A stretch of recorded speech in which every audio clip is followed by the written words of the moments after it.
بسم الله الرحمن الرحيم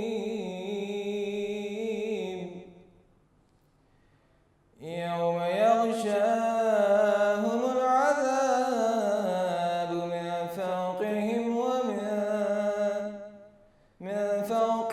ومن تحت أرجلهم ويقول ذوقوا ما كنتم تعملون يا عبادي الذين آمنوا إن أرضي واسعة فإياي فاعبدون كل نفس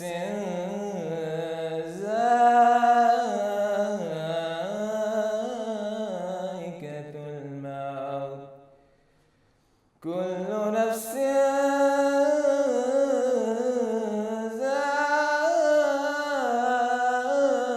ذائقة الموت ثم إلينا ترجعون والذين آمنوا وعملوا الصالحات لنبوئنهم من الجنة غرفا تجري من تحتها الأنهار خالدين فيها نعم أجر العاملين الذين صبروا وعلى ربهم يتوكلون بسم الله الرحمن الرحيم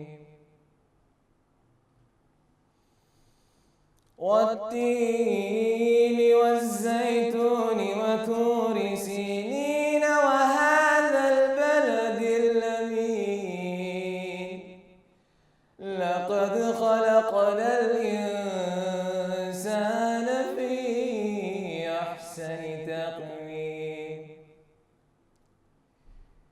في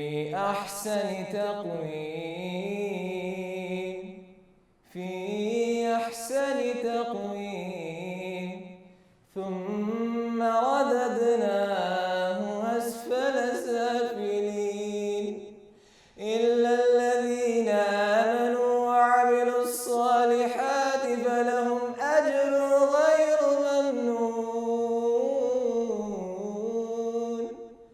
فما يكذبك بعد بالدين أليس الله بأحكم الحاكمين صدق الله العظيم جزاک اللہ، سبحان اللہ. بہت ہی خوبصورت انداز میں کلام الہی کی تلاوت مبارکہ فرمائی گئی ہے اور لاہور نیوز کی رمضان ٹرانسمیشن روح رمضان میں ایک مرتبہ پھر سے آپ سب لوگوں کو خوش آمدید کہتے ہیں اور میں ہوں آپ کی میزبان منیبہ آصف. اس امید اور اس دعا کے ساتھ کہ آپ لوگ اس وقت جہاں کہیں بھی ہوں گے خیریت سے ہوں گے، اپنا خیال رکھ رہے ہوں گے اور اپنے چاہنے والوں کا بھی خوب خیال رکھ رہے ہوں گے. اور جناب دیکھتے ہی دیکھتے رمضان المبارک کا جو 2 عشرے ہیں وہ ختم ہو چکے ہیں اور آخری عشرہ بھی شروع ہو چکا ہے.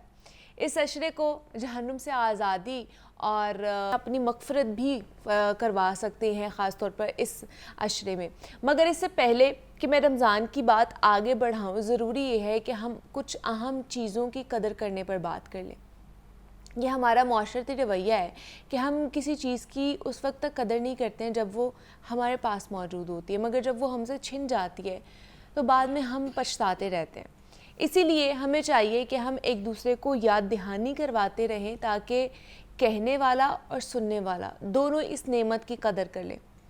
سادہ الفاظ میں کہوں تو یہ نیکیوں کی بہار کا موسم ہے. کچھ دن تک ہمارے ہاتھوں سے گزر جائے گا اور اس بہار کے ثمرات صرف وہی لوگ حاصل کر پائیں گے جو اس ماہ مبارک کی قدر کریں گے.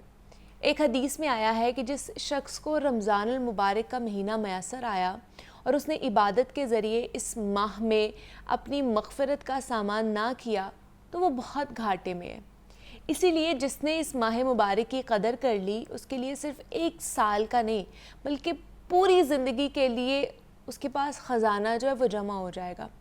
ویسے تو پورا رمضان المبارک ہی بہت قیمتی ہے، مگر یہ جو آخری عشرہ ہے یہ جہنم سے آزادی کا عشرہ ہے، تو اس اعتبار سے اس کی فضیلت اور بھی زیادہ کئی گنا زیادہ بڑھ جاتی ہے۔ تو اس عشرے میں اعتکاف کی سنت بھی ادا کی جا رہی ہے، بہت سے لوگ اعتکاف انہوں نے فرما لیا ہوا ہے، وہ بیٹھ چکے ہیں، مرد حضرات مسجدوں میں، خواتین جو ہیں وہ گھروں میں اعتکاف کا اہتمام کر رہی ہیں۔ اور اعتکاف ایک ایسی عبادت ہے کہ اگر چند لوگ بھی کر لیں تو پورے محلے کی، پورے بستی کی طرف سے وہ چیز ادا ہو جاتی ہے اور ثواب سب کو ملتا ہے۔ یہ عبادت انبیاء کرام کا طریقہ ہے کہ جس میں انسان اپنی تمام دنیاوی ضروریات کو ترک کر کے محض اپنے خدا کے لیے، رضا الہی کے لیے مسجد میں یا گھر کے کسی کونے میں گوشہ گیر ہو جائے۔ اعتکاف کے علاوہ اس عشرے کو نہایت اہم پہلو، اس کا ایک جو اہم پہلو ہے وہ لیلۃ القدر کی رات ہے، کہ اس رات کی فضیلت یہ ہے کہ قرآن مجید اسی رات میں نازل ہوا، اور ایک قرآن مجید میں ایک پوری سورت، ایک مستقل سورت جو ہے اس نام سے نازل ہوئی، اور اس سورت میں اہتمام کے ساتھ اس کا ذکر بھی کیا گیا ہے، لیلۃ القدر کی رات کا ذکر کیا ہے، اور اس رات کو 1000 مہینوں سے افضل قرار دیا گیا ہے۔ اس رات کی عظمت یہ بھی ہے کہ اسی رات میں قرآن مجید کا نزول بھی ہوا، اور لیلۃ القدر کی رات کے متعلق بیان کیا جاتا ہے کہ اس میں اللہ کے پاک فرشتے نازل ہوتے ہیں، اور حضرت جبرائیل علیہ السلام بھی زمین پر تشریف لے کر آتے ہیں، اور اللہ رب العزت اپنے اہم فیصلے فرماتا ہے۔ ایک روایت ہے کہ حضرت عائشہ رضی اللہ عنہا رسول پاک صلی اللہ علیہ وآلہ وسلم سے انہوں نے پوچھا کہ اگر مجھے یہ رات ملے تو میں کیا کروں، مطلب لیلۃ القدر کی رات ملے تو میں کیا کروں؟ تو رسول پاک صلی اللہ علیہ وآلہ وسلم نے انہیں ایک دعا سکھائی، اور انہیں کہا کہ یہ دعا ضرور پڑھا کرو، جس کا ترجمہ یہ ہے کہ اللہ تو سراپا معافی ہے، تو معافی کو پسند کرتا ہے تو مجھے بھی معاف فرما دے۔ اور یہ دعا دنیا و آخرت کے ہر مسئلے کا حل ہے۔ اس سارے تناظر کے پیش نظر ہمیں خاص طور پر اس عشرے کو عبادت اور توبہ و استغفار کے لیے خاص کر لینا چاہیے، ساتھ ہی ساتھ زیادہ سے زیادہ لوگوں کی ہمیں مدد بھی کرنی چاہیے، کیونکہ رمضان المبارک کا مہینہ ہے، ہمدردی اور غم خواری کا مہینہ ہے، اور آج کے دور میں جب پورا ملک معاشی پستی کا شکار ہے، ہمیں چاہیے کہ ہم ایک دوسرے کے لیے غم خواری اور انات کا جو جذبہ ہے اس کو پروان چڑھائیں، اللہ کی راہ میں خرچ کریں۔ وہ جو مال ہم اللہ کی راہ میں خرچ کرتے ہیں وہ کبھی بھی ضائع نہیں ہوتا، بلکہ وہ تو جمع ہوتا رہتا ہے اور اس میں اضافہ ہوتا رہتا ہے۔ حدیث کا ایک مفہوم ہے کہ جو شخص اپنی ضرورت کو دبا کر دوسروں کی مدد کرتا ہے نا، تو اللہ اس کا کوئی حصہ باقی نہیں رکھتا بلکہ اس کو سب لوٹا دیتا ہے۔ ایٹ دی اینڈ یہی کہوں گی کہ آخری عشرے میں ہر طرح کی خیر و برکت اور رحمت و مغفرت کا سامان موجود ہے۔ کثرت سے استغفار کریں، تمام تاخراتوں میں نیک نیتی سے عبادت کرنی چاہیے ہمیں، اور جہاں کسی کو مستحق پائیں اس کی مدد ضرور کریں، اور اللہ تعالیٰ ہم سب کو یا ہم سب کے لیے آسانیاں ضرور پیدا فرمائے، آمین۔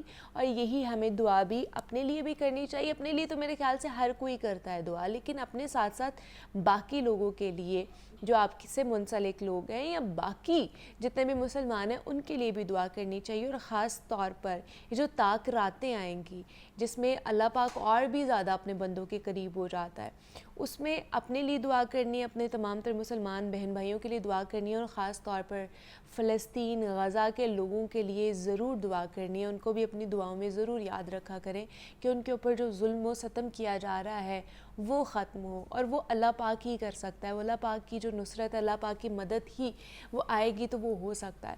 تو اسی نوٹ پر یہاں پر ایک چھوٹی سی میں نے بریک لینی ہے، بریک پر جانے سے پہلے ایک نعت رسول مقبول ہے، آپ وہ سنتے جائیے۔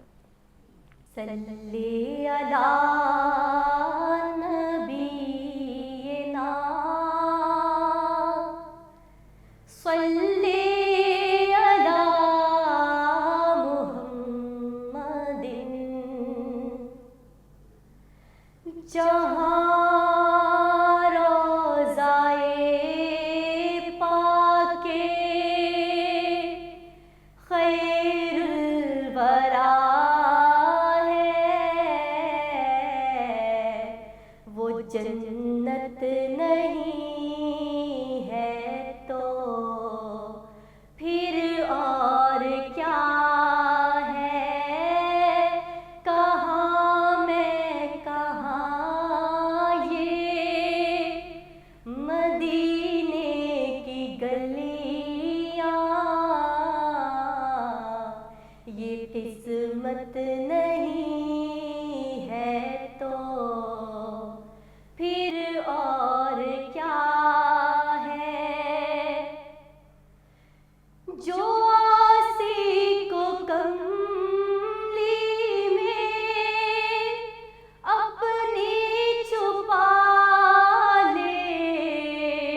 دشمن کو بھی زخم کھا کر دعا دے، کھا کر دعا دے، اسے اور کیا نام دے گا زمانہ،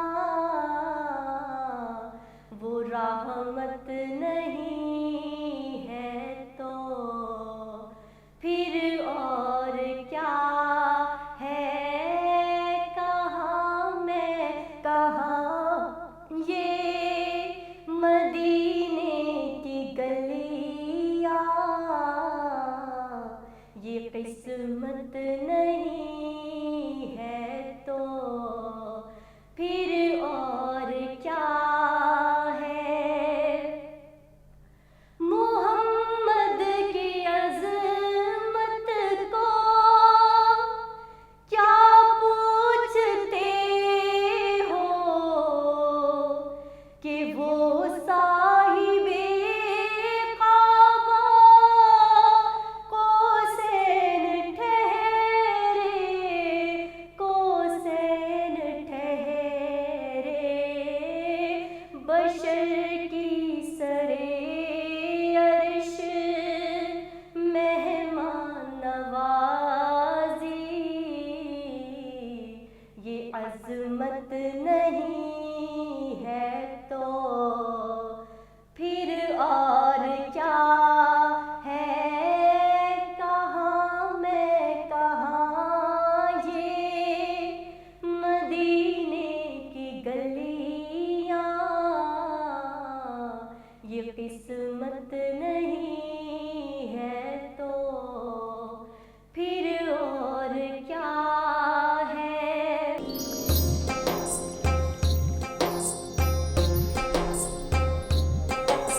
روح رمضان ہے رمضان،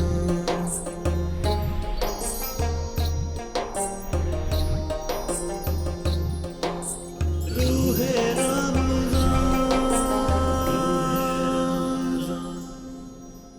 روح رمضان کی ٹرانسمیشن میں ایک مرتبہ پھر سے آپ سب لوگوں کو خوش آمدید کہتے ہیں، اور اب کچھ بات کرنی ہے ہم نے صحت کے حوالے سے۔ اور رمضان کے دوران نا مسلمان جس طرح اپنے کھانے پینے اور دیگر سرگرمیوں میں ضروری تبدیلی لے کر آتے ہیں، اسی طرح انہیں اپنے ورک آؤٹ اور فٹنس پلان پر بھی تھوڑی سی نظر ثانی کی ضرورت ہوتی ہے۔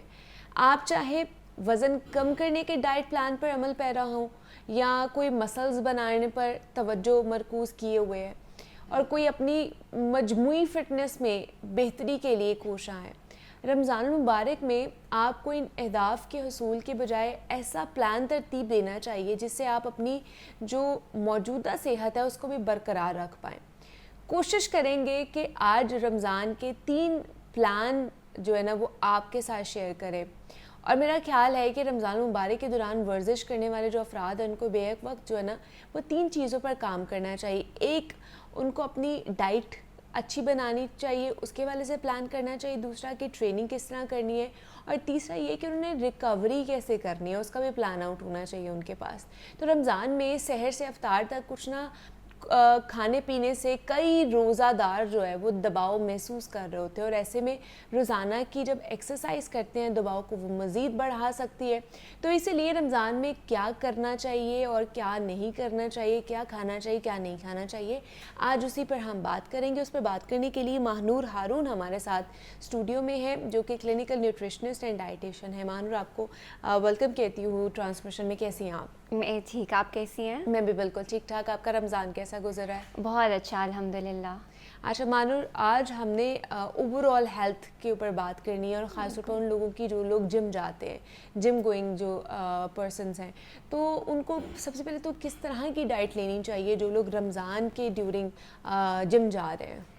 اچھا، سب سے پہلی چیز تو یہ ہے کہ رمضان میں اکثر جب میرے پاس لوگ آتے ہیں پلان بنوانے کے لیے، جیسے ابھی بھی میرے پاس آ رہے ہوتے ہیں جم میں لوگ، تو میں ان کو یہی کہتی ہوں کہ وہ اپنا مین فوکس رکھیں کہ انہوں نے کیا کھانا ہے، کیا ٹائپ آف فوڈ لینا ہے، اور ویٹ لاس سے زیادہ ان کا گول ہونا چاہیے کہ انہوں نے ہیلدی ایٹنگ کرنی ہے، کیونکہ رمضان میں آپ کو پتہ ہے کہ زیادہ تر فرائیڈ فوڈ آئٹمس کا انٹیک بہت زیادہ ہو جاتا ہے، جس کی وجہ سے لوگ جو ہے وہ وزن بڑھا لیتے ہیں اور ایک روٹین نہیں سیٹ ہو پا رہی ہوتی.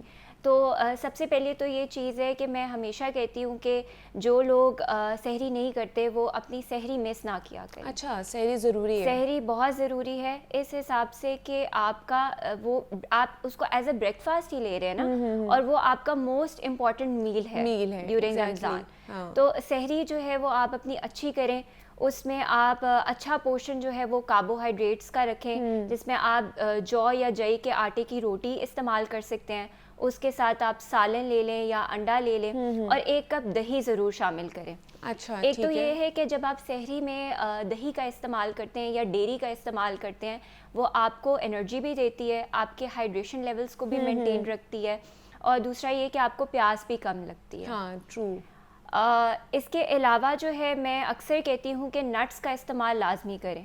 اب اس میں ایسے ہوتے ہیں کہ اکثر لوگ کہتے ہیں کہ گرمی ہے تو گرمی میں ہم نٹس نہیں کھا سکتے ہیں. ہاں بالکل، نٹس کا گرمی سردی سے تعلق کوئی بھی نہیں ہے. ٹھیک ہے، وہ گرم سرد والی جو تاثیر کا معاملہ کچھ بھی نہیں ہے، وہ کوئی ایسا معاملہ نہیں ہے، وہ بلکہ بہت اچھا آپ کو انرجی لیولز آپ کے اچھے مینٹین رکھے گا. ٹھیک ہے، اس میں ہیلدی فیٹس ہیں تو آپ کے ویٹ کو کنٹرول کرنے میں بھی جو ہے بہت ہیلپ کرتا ہے. تو سحری اپنی اچھی رکھیں، اچھی کرنی ہے. لیکن بہت سے لوگوں کو میں نے دیکھا ہے کہ وہ صرف سحری میں کوئی ایک کمپوننٹ لے لیتے ہیں، جیسے صرف انہوں نے دہی کھا لیا یا کچھ اور کھا لیا، صرف تھوڑا سا وہ لیا، پورا پورشن ایک جیسے آپ کہہ رہی ہیں کہ گڈ کاربوہائیڈریٹس بھی ہونے چاہیے، اس میں ایک پروٹین کا پورشن بھی ہونا چاہیے، آپ انڈا لے سکتے ہیں. لیکن کیا صرف ایک چیز کھانے سے آپ کا وہ سارا جو آپ کو چاہیے نیوٹرینٹس چاہیے وہ پوری ہو سکتی ہیں؟ نہیں، بالکل بھی نہیں ایسا، کیونکہ آپ کو نیوٹرین ڈینس جو ہے وہ ڈائٹ کے اوپر فوکس کرنا چاہیے. سب سے پہلی چیز تو یہ ہے. دوسری چیز یہ کہ اکثر جب لوگ یہ کرتے ہیں تو وہ یہ کمپلین کرتے ہیں کہ ان کو تھکاوٹ بہت زیادہ محسوس ہو رہی ہے. مطلب دہی کھا لیا یا شیک پی لیا تو وہ کہتے ہیں جی ہماری سحری ہو گئی ہے. ملک شیک ویسے تو میں کہتی ہوں کہ ایک کمپلیٹ میل میں آتا ہے، کیونکہ اگر آپ ملک شیک لے رہے ہیں تو اس میں آپ کیونکہ دہی ایز اے پروٹین لے رہے ہیں، پھر دودھ ایز اے پروٹین آپ لے رہے ہیں، اس میں آپ تھوڑا پورشن دہی کا بھی ایڈ کر سکتے ہیں، اس کو اسمودی بنا سکتے ہیں بیسیکلی. اس میں آپ اگر فروٹ ڈال رہے ہیں تو وہ ایز اے آپ کاربوہائیڈریٹ لے رہے ہیں. تو چینی اس میں نہ ڈالیں، جب آپ چینی ڈال رہے ہیں تو آپ اس کی ساری نیوٹریشن کو بیسیکلی ضائع کر رہے ہیں. لیکن یہ ہے کہ میری یہی ہوتی ہے سجیشن کہ آپ روٹی ضرور لیں. اگر آپ نے بریڈ لینی ہے، روٹی کچھ لوگ کہتے ہیں کہ ہمیں ہضم نہیں ہوتی، تو آپ ہول گرین یا براؤن بریڈ کا استعمال کریں وائٹ بریڈ کے بجائے، کیونکہ اس سے آپ کو فائبر مل رہا ہے. اب فائبر کا فائدہ یہ ہوتا ہے کہ آپ کو فیلنگ آف فلنس دیتا ہے، بہت دیر تک آپ کو بھوک نہیں لگتی، بہت دیر تک آپ کو انرجی رہتی ہے، وائٹامنز اور منرلز بھی آپ کی گٹ ہیلتھ اچھی رہتی ہے. کانسٹیپیشن کے لوگوں کے لیے بہت اچھا ہے فائبر ڈائٹ. اکثر لوگوں کو کانسٹیپیشن کا ایشو آ رہا ہوتا ہے، وہ یہی ہوتا ہے کہ پراپر میل نہیں لیا جا رہا ہوتا. لیکن جو مطلب ہم لوگ تو پراٹھا کھاتے ہیں، ہم پراٹھے کے بغیر سحری ہماری ہوتی ہی نہیں ہے، پاسبل ہی نہیں ہے نا، تو ہم لوگ پھر کیا کریں؟ پراٹھا آپ کے لیے بالکل اچھا ہے، یہ ڈپینڈ کرتا ہے کہ آپ آئل کون سا یوز کر رہے ہیں. اکثر جب لوگ کہتے ہیں کہ ہمارا پراٹھے کے بغیر گزارا نہیں ہے سحری میں، تو میں یہی کہتی ہوں کہ آپ 2 سے 3 کھانے کے چمچ یا تو ایکسٹرا ورجن اولیو آئل کا استعمال کر لیں یا دیسی گھی کا استعمال کر لیں. اچھا، تو دیسی گھی بھی آپ کے لیے اس طرح بہت اچھا ہے کہ دیسی گھی میں وائٹامن ڈی لیولز بہت اچھے ہوتے ہیں، اور یہ کہ گھر کا بنا ہوا دیسی گھی ہو تو اور بھی اچھا ہے. تو پراٹھا بالکل یوز کر سکتے ہیں. لیکن وہ ڈپینڈ کرتا ہے کہ آپ کون سا آئل یا گھی یوز کر رہے ہیں، اس کی زیادہ امپورٹنس ہے. اچھا، دوسرے افطاری پہ پھر ہم لوگ کیا کھائیں؟ جنہوں نے خاص طور پہ ورک آؤٹ کرنا ہوتا ہے وہ افطاری پہ کیا کھا سکتے ہیں، کیا نہیں کھا سکتے ہیں؟ اچھا، پہلے تو یہ کہ اگر ہم بات کریں کیا نہیں کھا سکتے، اس میں یہ ہے کہ میں ہمیشہ کہتی ہوں کہ بہت زیادہ فرائیڈ فوڈز جو ہوتے ہیں ان سے پرہیز کریں، اور وہ فوڈز جن میں بہت زیادہ نمک ڈالا جا رہا ہے، سالٹی فوڈز جو ہے اس سے پرہیز کریں. کوشش کریں کہ اپنی افطاری لائٹ رکھیں اور ڈنر اچھا رکھیں. اچھا، ٹھیک ہے. سنت کے مطابق جیسے کھجور 1 سے 2 کھجور یا 2 سے 3 کھجور جو ہے وہ لے لیں، اور اچھا پانی کا انٹیک اپنا اچھا رکھیں، کیونکہ آپ نے سارا دن اپنے آپ کو ہائیڈریٹڈ رکھیں گے تو انرجی لیولز اچھے مینٹین رہیں گے. اور ویسے ہی گرمیاں ہیں تو ڈی ہائیڈریشن کا چانس بھی ہو سکتا ہے. پھر یہ کہ فروٹ کا آپ بول لے سکتے ہیں، اس میں کوشش کریں چینی نہ ڈالیں, ٹھیک ہے. فریش جوس جو ہے وہ آپ ڈال سکتے ہیں, فریش جوس بھی لے سکتے ہیں. اکثر لوگ کہتے ہیں کہ ہیلدی ڈرنک ہم کون سی لیں, تو میں یہی ان کو کہتی ہوں کہ آپ فروٹ کا سلش بنا لیں, فروٹ جوس لے لیں, اس میں آپ نیچرل سویٹنر آتے ہیں اسٹیویا, یا تو آپ وہ ڈال کے لے سکتے ہیں, یا پھر آپ جو ہے لیمو پانی لے لیں, اس میں چینی نہ ڈالیں, اسٹیویا ڈالیں, تھوڑا سا منٹ ڈالیں, چیا سیڈز جو ہیں, تخم داؤدی, تخم ملنگا, یہ ڈال کے جو ہے وہ لے لیں. ڈرنک تھوڑی ہیلدی ہو جائے گی. ٹھیک ہے, یہ ان کے لیے اچھی, ایک تو ہائیڈریٹڈ بھی آپ کو رکھے گی, اور دوسرا کہ آپ کے لیے بہتر بھی ہے. لیمو پانی ہے, وٹامن سی آپ کو ملے گا, اور اس کے لیے آپ کا بوسٹ بھی کرے گی, انرجی لیول آپ کا بوسٹ ہو جاتا ہے. بالکل. اس کے علاوہ آپ کا اگر پکوڑے کھانے کا دل کر رہا ہے تو آپ ایسا کر سکتے ہو کہ اس کو سرسوں کے تیل میں شیلو فرائی کر کے جو ہے, سرسوں کے تیل میں, سرسوں کے تیل میں, سرسوں کے تیل میں شیلو فرائی کر کے, یا تھوڑا سے آئل میں شیلو فرائی کر کے آپ 2 سے 3 پکوڑے جو ہے جیسے پالک کے یا بینگن کے جو ہے وہ آپ لے سکتے ہیں. سرسوں کے تیل میں شیلو فرائی کرنے کا کیا فائدہ ہے ہمیں؟ اچھا, سرسوں کا تیل کا فائدہ یہ ہے کہ ایک تو وہ ایزلی ٹرانس فیٹ میں کنورٹ نہیں ہوتا. ٹرانس فیٹ جو ہوتی ہے وہ ان ہیلدی فیٹ ہوتی ہے, کیونکہ جب ہم فرائی کرتے ہیں نا تو جو آئل ہوتا ہے وہ اور زیادہ جو ہے وہ نقصان دہ ہو جاتا ہے. دوسرا یہ کہ اس میں نیوٹرینٹس جو ہے وہ انرجی اور نیوٹرینٹس جو ہے وہ آپ کو پرووائڈ کرتا رہتا ہے, اور ہیلدی فارم آف آئل ہے. ٹھیک ہے, تو آپ یا تو یہ استعمال کر لیں, یا پھر میری ویسے یہی کوشش ہوتی ہے کہ اپنی افطاری آپ فروٹس کے ساتھ جو ہے رکھیں, یا چنا چاٹ آپ کا کھانے کا دل کر رہا ہے تو آپ چنا چاٹ جو ہے اس کا استعمال کر سکتے ہیں. اس کے علاوہ آپ براؤن بریڈ کا جو ہے وہ سینڈوچ بھی بنا سکتے ہیں اپنے لیے, اس میں سبزی کا, سلاد کا جو ہے پورشن وہ زیادہ رکھیں, اور کھانا آپ اپنا اچھا رکھیں. جیسے زیادہ تر جو جم جاتے ہیں میں ان کو کہتی ہوں وہ اپنے کاربس اور پروٹینز کا انٹیک جو ہے وہ اچھا رکھیں. جس طرح ان کو کاربوہائیڈریٹ انرجی پرووائڈ کری ہے, اسی طرح ان کو پروٹین بھی انرجی پرووائڈ کر رہی ہے. اب جب آپ ورک آؤٹ کرتے ہیں تو ظاہر ہے جب آپ ورک آؤٹ کر رہے ہیں آپ کو انرجی چاہیے ورک آؤٹ کرنے کے لیے. آپ نے کاربوہائیڈریٹ اور پروٹین کا پورشن اچھا لیا ہوگا تو اس کو آپ کی باڈی ایز اے فیول جو ہے وہ یوز کر رہی ہوگی ڈیورنگ ورک آؤٹ. اکثر لوگ یہ بھی کمپلین کرتے ہیں کہ ہمیں ورک آؤٹ ہم سے نہیں کیا گیا, ہمیں تھکاوٹ بہت زیادہ محسوس ہو رہی ہے, کیونکہ آپ کا کاربوہائیڈریٹ اور پروٹین کا پورشن اچھا نہیں ہوتا. تو اس میں آپ کوشش کریں کہ جیسے ایک جو ہے روٹی جو ہے وہ لے لیں, جو یا جئی کے آٹے کی جو ہے روٹی لے لیں, یا بیسن کی روٹی بہت اچھی ہوتی ہے, آپ وہ لے سکتے ہیں. اس کے ساتھ آپ 150 to 200 گرام جو ہے پروٹین کا پورشن رکھ سکتے ہیں. سلاد کا انٹیک زیادہ رکھیں, ایک بڑا باؤل جو ہے وہ سلاد کا ضرور لیں. لیکن کیا ڈنر میں بھی سیلڈ کھانی چاہیے؟ ضرور لینی چاہیے, بالکل. ہم جو کامن جو مسٹیک کرتے ہیں نا رمضان میں, ہم سیلڈ کا انٹیک بالکل چھوڑ دیتے ہیں. تو سیلڈ کا انٹیک آپ لازمی رکھیں. ایک تو فائبر ہے اس میں, آپ کو بہت دیر تک بھوک نہیں لگتی, ویٹ لاس کے لیے بہت اچھا ہے, وائٹامنز اور منرلز پرووائڈ کر رہا ہے, آپ کے باڈی کی ہائیڈریشن لیولز کو مینٹین کر رہا ہے. تو فائبر کا انٹیک لازمی رکھیں. اور اگر آپ اولیو آئل کی مطلب اگر آپ اولیو آئل ڈال سکتے ہیں, کیونکہ یہاں اولیو آئل ذرا ایکسپینسو بھی ہے تو ہر بندہ اس کو افورڈ بھی نہیں کر سکتا, ورنہ میں کہتی ہوں کہ اولیو آئل لازمی ڈال کے اس کے اندر لیں. اولیو آئل بہت اچھا ہوتا ہے ویٹ لاس کے لیے, ویٹ مینجمنٹ کے لیے بھی. ٹھیک ہے, اور وہ جو افورڈ کر سکتے ہیں وہ تو کھا ہی رہے ہیں, کھا بھی لیں گے. تو جو نہیں افورڈ کر سکتے ان کے لیے جس طرح بتایا ہے ماہنور نے کہ آپ شیلو فرائی کر سکتے ہیں پکوڑے سموسے اگر آپ نے کھانے ہیں, وہ بھی سرسوں کے تیل میں, جو کہ ٹرانس فیٹ میں جلدی جو ہے نا وہ کنورٹ نہیں ہوتا, تو وہ آپ کے لیے زیادہ اچھا ہے. تو یہ تھوڑے ہی دن رہ گئے ہیں عید میں, تو اگر آپ ورک آؤٹ کر رہے ہیں اور اپنا ویٹ کم کرنا چاہتے ہیں تو پھر تھوڑے دن کے لیے آپ اپنے افطاری اور سحری کو مینیج کریں, ورک آؤٹ کریں, اور اپنا وزن جو ہے اس کو مینٹین کرنے کی کوشش کریں. ماہنور ہارون ہمارے ساتھ موجود تھی. Mahnoor, thank you so much for coming here. You welcome. بہت شکریہ. اور اسی نوٹ پر ایک چھوٹی سی بریک لیتے ہیں اور ملتے ہیں اس بریک کے بعد.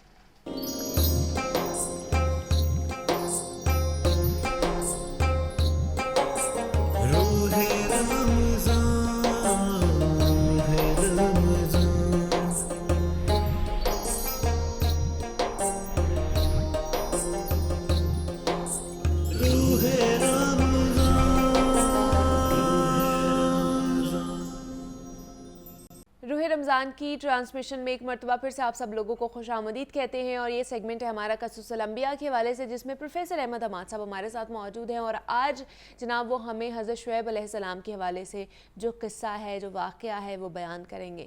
تو آئیے پھر انہی کی طرف چلتے ہیں. جی احمد صاحب.